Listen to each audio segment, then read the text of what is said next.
আসসালামু আলাইকুম রহমতুল্লাহ। ইন্নাল হামদুলিল্লাহ ওয়াসসালাতু ওয়াসসালামু আলা রাসূলিল্লাহ।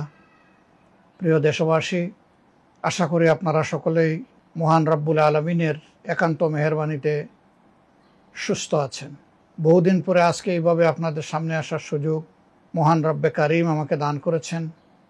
এই জন্য রব্বুল ইজ্জতের দরবারে অসংখ্য শুকরিয়া আদায় করছি, আলহামদুলিল্লাহ।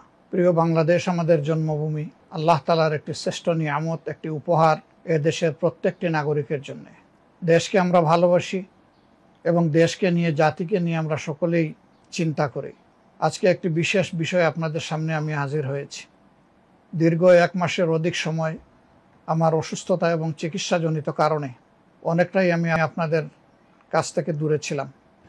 আমরা সকলে অবহিত আছি, গতকাল বাংলাদেশের সর্বোচ্চ বিদ্যাপীঠ, 104 বৎসরের ঐতিহ্যবাহী বিশ্ববিদ্যালয়, যেটাকে একসময় প্রাচ্যের অক্সফোর্ড বলা হতো, ঢাকা বিশ্ববিদ্যালয়ের কেন্দ্রীয় ছাত্র সংসদ নির্বাচন এবং হল সংসদ সমূহের নির্বাচন অনুষ্ঠিত হয়েছে।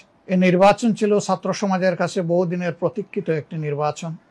কার্যত 90 সালের পরে এরকম একটি নির্বাচন ঢাকা বিশ্ববিদ্যালয়ের ছাত্রছাত্রীরা পায়নি। 19 সালে একটি নির্বাচন হয়েছিল স্বৈর শাসন আমলে।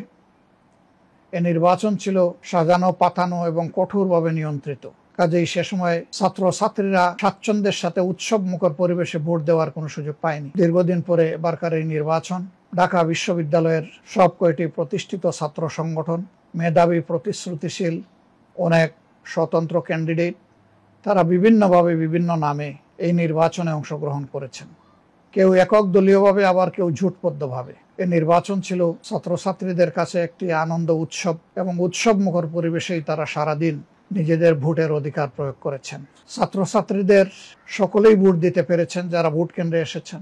ছোটখাটো সামান্য বিপত্তি ঘটলেও বড় ধরনের কোনো ঘটনা ঘটেনি। অথচ এই নির্বাচনের দিকে ছিল সারা দেশবাসী এবং বাংলাদেশের বাইরে যে সমস্ত বাংলা ভাষাভাষী বাংলাদেশি নাগরিক এবং তাদের বংশোদ্ভূত সন্তানরা, সকলের চোখ এবং দৃষ্টি। সারাদিন একাধারে ভোট গ্রহণ অনুষ্ঠিত হওয়ার পর রাত থেকে ভোট গণনা শুরু হয় এবং আজ সকাল পর্যন্ত এই ভোট গণনা চলে। শেষ পর্যন্ত এই নির্বাচনের ফলাফল জাতির সামনে আসে। এই নির্বাচনে বাংলাদেশের সবচেয়ে বৃহৎ শিক্ষাঙ্গনের শিক্ষার্থী, আমরা বিশ্বাস করি তারা সঠিক সিদ্ধান্ত এবং তাদের রায় প্রয়োগ করেছেন।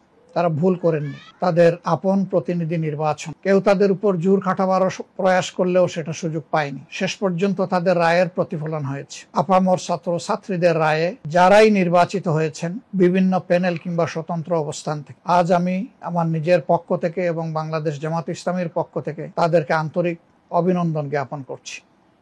আমি তাদের সুস্বাস্থ্য কামনা করছি এবং তারা যে প্রত্যয় আর অঙ্গীকার নিয়ে এই নির্বাচনে অংশগ্রহণ করেছিলেন, তাদের মধ্য থেকে যারা নির্বাচিত হয়েছেন তারা যেন তাদের অঙ্গীকার পূরণে শতভাগ সচেষ্ট থাকেন এবং সক্ষম হন, সেই দুয়াই আমি মহান প্রভুর দরবারে করব। তাদেরকে মনে রাখতে হবে, এই নির্বাচন চলাকালীন সময় তারা হতে পারেন বিভিন্ন প্যানেল কিংবা স্বতন্ত্র প্রার্থী, প্যানেলভুক্ত ক্যান্ডিডেট বা স্বতন্ত্র প্রার্থী যাই হন না কেন, আজ তারা কেন্দ্রীয় সংসদে এবং হল সংসদে নির্বাচিত হওয়ার পর এখন আপামর ছাত্র জনতার প্রতি। অতএব সকল দলীয় বাধ্যবাধকতা এবং সংকীর্ণতার ঊর্ধ্বে উঠে তারা যেন গোটা ছাত্র সমাজকে ধারণ করতে পারেন, ডাকসুকে তারা যেন কার্যকর করতে পারেন, শিক্ষার পরিবেশ নিশ্চিতকরণে তারা যেন অর্থবহ ভূমিকা পালন করতে পারেন, গবেষণার ক্ষেত্রে তাদের উদ্যোগী ভূমিকা যেন নবদিগন্তের সূচনা করে। সর্বোপরি ঢাকা বিশ্ববিদ্যালয় এবং হলগুলোতে যেন একটি শান্তিপূর্ণ সহাবস্থানের চমৎকার পরিবেশ তারা সৃষ্টি করতে পারেন। আমি আশা করব সেই উদ্যোগই তারা গ্রহণ করবেন। এছাড়াও বিশ্ববিদ্যালয়কে একটি বিশ্বমানের বিশ্ববিদ্যালয়ে উপনীত করার জন্য একা শুধু শিক্ষকরা, কর্মচারীরা, কর্মকর্তারা এটা পারবেন না। এখানে ছাত্র সমাজেরও গুরু দায়িত্ব রয়েছে, তাদেরও স্বতঃস্ফূর্ত অংশগ্রহণের ব্যাপার রয়েছে। এই ক্ষেত্রেও তারা ছাত্র সমাজকে প্রস্তুত করবে এবং তারা তাদের শিক্ষক মন্ডলীকে আশ্বস্ত করবে যে আমরা সকলে মিলেই আমাদের এই বিশ্ববিদ্যালয়কে একটি বিশ্বমানের বিশ্ববিদ্যালয়ে উপনীত করব। অঙ্গীকার শুরু হলে, কার্যক্রম শুরু হলে, আজ হোক কাল হোক, গন্তব্যে পৌঁছা সম্ভব হবে ইনশাআল্লাহ। আমি এর পাশাপাশি সরকার, বিশ্ববিদ্যালয়ের প্রশাসন, আইন প্রয়োগকারী সংস্থা সহ এবং সাংবাদিক বন্ধুরা সহ যারা এই নির্বাচনকে অর্থবহ করতে নানা দিক থেকে সহযোগিতা করেছেন, উদ্যোগ নিয়েছেন, এমনকি অভিভাবকরা যারা নিজেদের সন্তানদেরকে, নিজেদের মেয়েদেরকে সাথে করে নিয়ে এসে ভোট প্রদান নিশ্চিত করেছেন, আমি তাদের সকলকে আন্তরিকভাবে ধন্যবাদ জ্ঞাপন করছি। এটি ছাত্র সংসদগুলোর নির্বাচনের একটি অনুকরণীয় উদাহরণ হোক। বিভিন্ন প্যানেল থেকে যারা নির্বাচনে অংশগ্রহণ করেছিলেন তাদের জন্য আমার শুভকামনা রইল। আজকে তারা জিততে পারেননি, কিন্তু কাল তারা জিতবেন না এমন বলার কোনো সুযোগ নেই। তাদের মধ্যে সুস্থ প্রতিযোগিতা হোক, প্রতিভা বিকাশের ক্ষেত্রে আন্তরিক প্রতিযোগিতা হোক, সেইটাই আমরা কামনা করব।